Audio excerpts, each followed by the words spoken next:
欢迎大家来参加第23届美国西北区中国协会湾点和拍卖会。Now that I've advertised my bad Chinese, welcome to our 23rd annual Northwest China Council banquet and auction.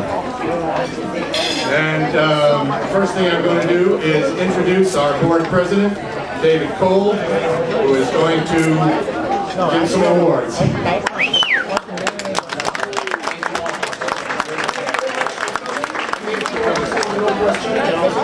On behalf of the entire board, volunteers, and staff, I'd like to wish you health and prosperity in this year of the snake.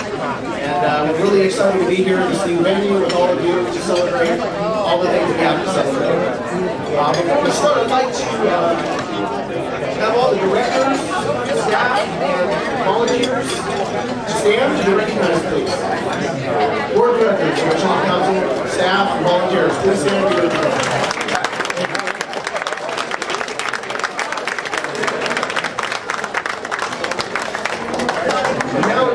Present our 2013 Flying Horse Award. Flying Horse Award recognizes individuals or groups who have made outstanding contributions in community service and in increasing public awareness of Chinese culture, contemporary affairs, and business at the local and international level. We certainly have a great recipient here this evening, and I'd like to pass the microphone over to Polo, who will say a little bit more about our award winner and present the award.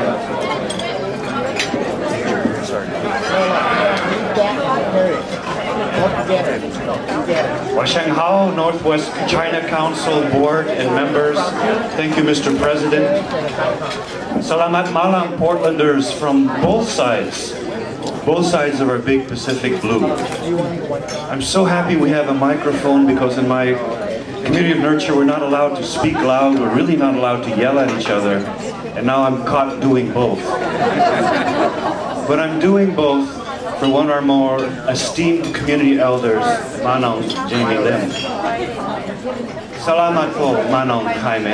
I don't know where you are. There you are. And a thousand thank yous to Jamie's wife and doctor, Dori Osela Lim, for making him and keeping him healthy and happy so he can continue to be one of our most esteemed community elders. Thank you to Jamie's oldest daughter and managing editor, our Wobbly World's hardest working woman, Jody Lim. To Jamie's bravest son, JJ, and stubbornest son, Jeffrey. To Jamie's resilient and most hilarious daughter, Jennifer. You know who you are. To son, Jason, Asian Reporter Foundation's president, and probably Portland's handsomest Filipino. Filipino, as my brothers would say. The guy who hands out those giant checks every year to our community's brightest daughters and sons. To Manong Jamie's handsomest son, easily his family's coolest kid, with that Sunstreak Malibu hair thing going on. Okay, that swallowed up just about all of my 180-second introduction to this year's award winner. But, you know, yeah, Allah, that's what happens when you let things Asian into your program. There's this joke I want to tell you. And for this joke, you can thank Stephen Ying and Sho DeZono. It's an ongoing joke, and you tell me if you know the answer. Why is Portland's PDX an ongoing parking construction project? Okay, you folks chatting in the back are going to be embarrassed. Why is Portland Airport's garage an ongoing construction project? Why? Because of Asian Portlanders. One or two are jumbo-jetting away, and there's 24 of us standing and waving and crying like babies. Asians, man. Manong Jamie Jiao Lim, with deep affection and respect, from 28 years of working with you my generation, grumpy and grody as we are, has learned two big lessons to carry forward. Two lessons. Lesson number one. It's our immigrant American responsibility to be both a business success and a civil society heavy lifter. These are not mutually exclusive intentions. I worked with Jaime in the bad old 1980s. Maybe some of you are old enough to have been working back then. When he was both a Metropolitan Human Rights Commissioner and Philam's warm welcoming arm around newly arrived Filipino families, getting our parents apartments, getting our kids schooling, and getting everybody jobs. And all this while running North Pacific Engineering, the Asian Reporter, of course, and his travel agency. During our ridiculously optimistic 1990s, he taught us how to leverage our precious little planet's best higher education when we pioneered OSU's President's Board of Visitors and outrageously diversified professional Oregon. Now, has anyone noticed, over there, has anyone noticed all these Asian pharmacists at Fred Meyer's? Has anyone noticed all of these Asian civil, yeah, there's one right there. Has anyone noticed how many civil and chemical and electronic and software engineers are now Asian? Do we need any more Asian dentists, accountants, and doctors? During the 1990s, though, also, I had the dangerous but lovely job of carrying Jaime's briefcase as his lawyer in some of his most dizzying entrepreneurial efforts in the Philippines, in the Thai Kingdom, and of course in the Socialist Republic of Vietnam. You remember this? One time, we had our passports taken from us for violating national currency violations. And it really was my bad for forgetting to bribe certain officials. And now we finished another decade, a dark, dark decade, the 2000s. But that darkness notwithstanding, Jaime never relented. Strapping Oregon businessmen into westbound Boeings, introducing everyone to the Philippine president and his top trade officials, mating Oregon's consumer needs with high-quality Filipino producers, packing Samoan-sized duffel bags with crisp American dollars after the hungriest typhoons and the biggest waves in Southeast Asian history. He is this combination of successful businessman and civil society heavy lifter. We love him for this. Lesson number two. Thank you to you. There's a tall, tall statue in homage to immigrant Oregon in the name of Jaime J. Lim out in East Portland at the intersection of several wide Portland arteries. It stands there. Jaime stands out there, not simply as a symbol of arriving here, of succeeding and settling here. Jaime stands as an icon, that statue stands as an icon, just like Stephen Ying and Victor Atiyah, just like Bill Naito and George Azumano and Sho Dozono, an icon of a beating heart, a pounding heart sending out all our trade, our optimistic families, our shameless ambitions round and round that great Pacific. Making happy and healthy both sides of that wonderful sea, cycling and recycling this equation, the thundering heart of Northwest China Council's 2013 Flying Horse Award. Please give us a big round of applause. Your affectionate respect, please, for Mano Jaime Lim.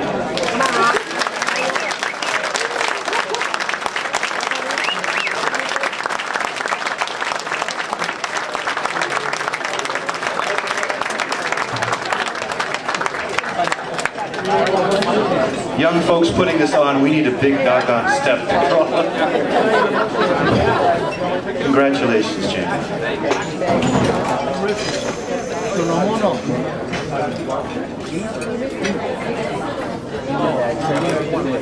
You have to speak to our people now.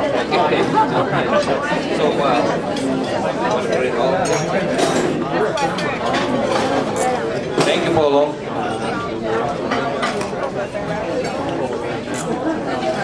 Gong Hei Fat Choi. That means happy New Year, or Year of the Horse. Year of the Raven and Snake.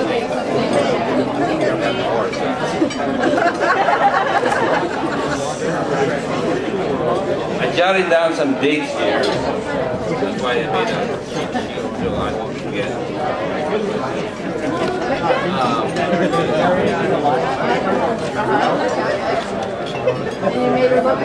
On behalf of my family and the Asian Reporter, I would like to thank the Northwest China Council for this big honor. Thank you, Northwest China Council.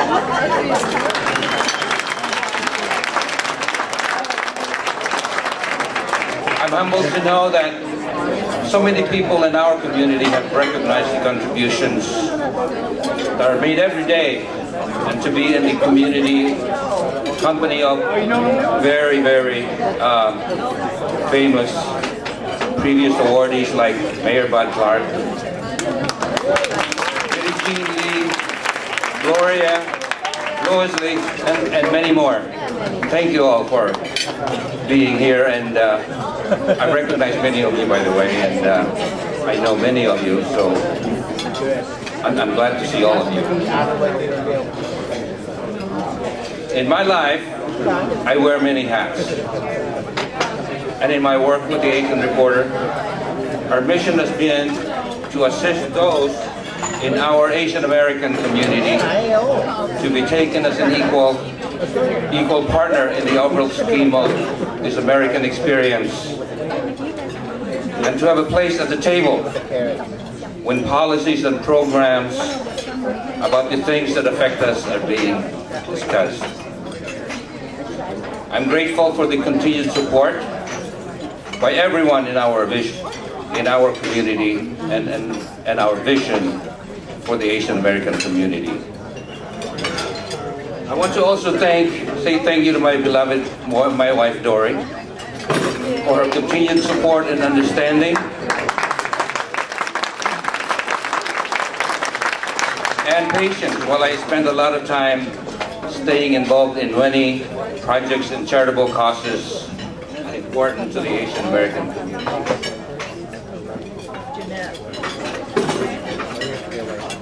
And also to my children, who diligently continue to do all the hard work to keep the Asian Reporter afloat amidst the continuing weak economic and meager economic projections, and not receiving the glory.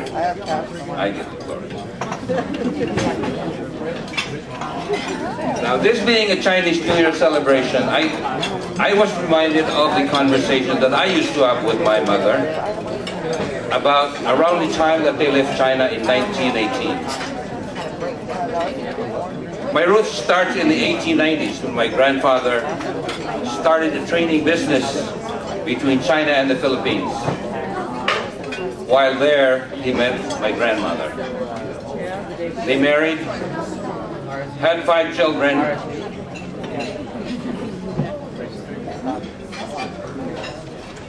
and my mother was one of those children.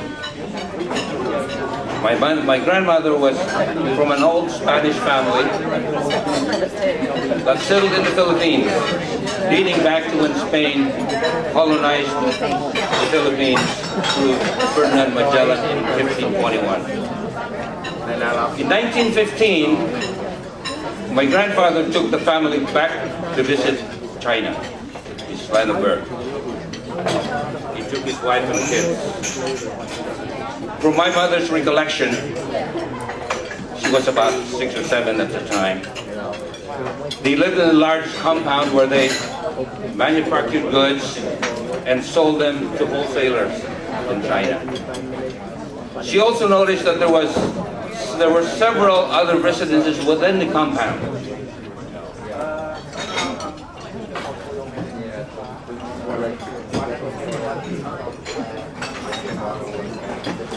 I can only guess that my grandfather must have had a concubine.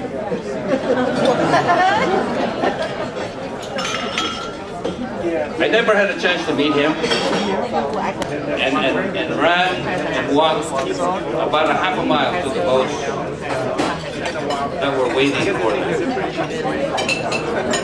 Many of the women had very difficult time walking because many of them had bound feet, and so they had to either be carried on their backs, or they had to crawl to the board. Now they both finally left the boys' city, now called Xiamen, and eventually took them back to the Philippines. In the old days, I was told in China, many of the women had their feet bound. They had to wear steel shoes at a very young age, and their feet never had a chance to grow and develop. That's why. And I still, in the Philippines, when I grow, I still see. Someone once told me that having bound feet was a sign of prestige and beauty. My father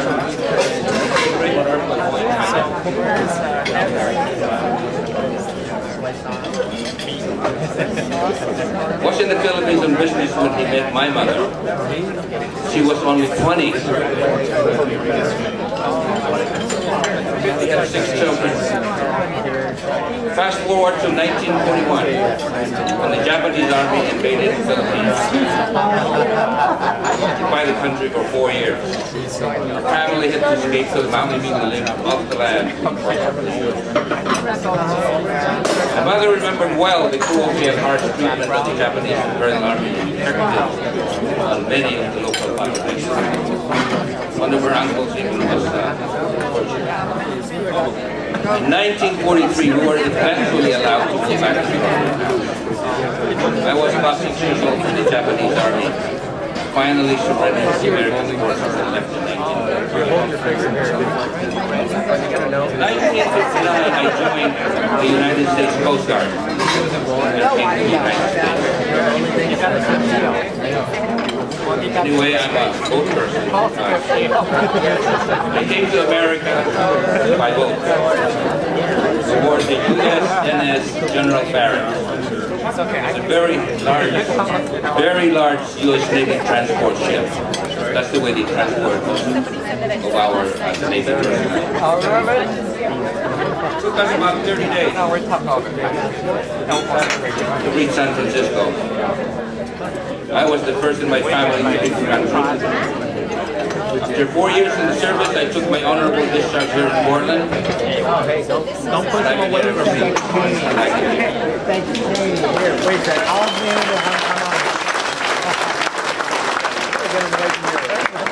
As luck would have it, I qualified for the Vietnam Veterans Benefits for the GI Bill. I went back to school and got a degree in engineering from Portland State University. And after working for a dozen years for another consulting engineers, I decided to start my own consulting engineering business. At the same time, I was also involved in many activities in the Filipino community. At some point, I was also a member of the Chinese Engineers and Scientists Association, the CSEA. And also the Chinese American Citizens Alliance, the CACA. One of my sons even played for Running's Chinese basketball team. After my stint as president of the Filipino American Association in Portland, I was tasked with the job of publishing our community newsletter. After my term as president ended, I was still responsible for publishing the newsletter. So after a few years in 1986, I decided to start publishing the Asian Reporter with the help of my older brother Jerry, who recently retired from another time and immigrated to the United States. And so, that's how we started the Asian Reporter. So far, we have survived. Hopefully, it will last. The gin and tonic? Oh, thank you so much. So I thank you very much. I am extremely humbled to be a recipient of this prestigious Flying Horse Award. Bang Hei, Bat Choy.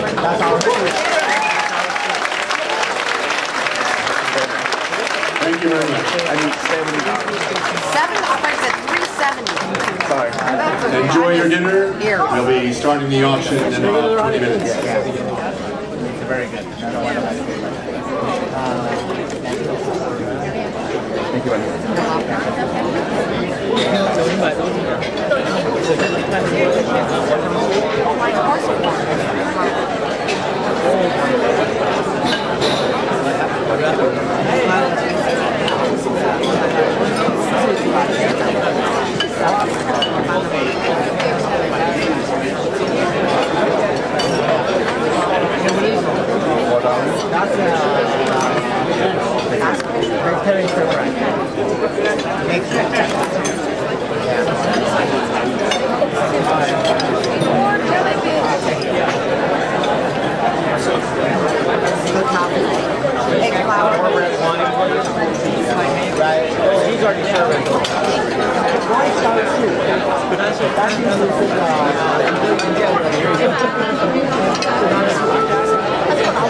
Raymond.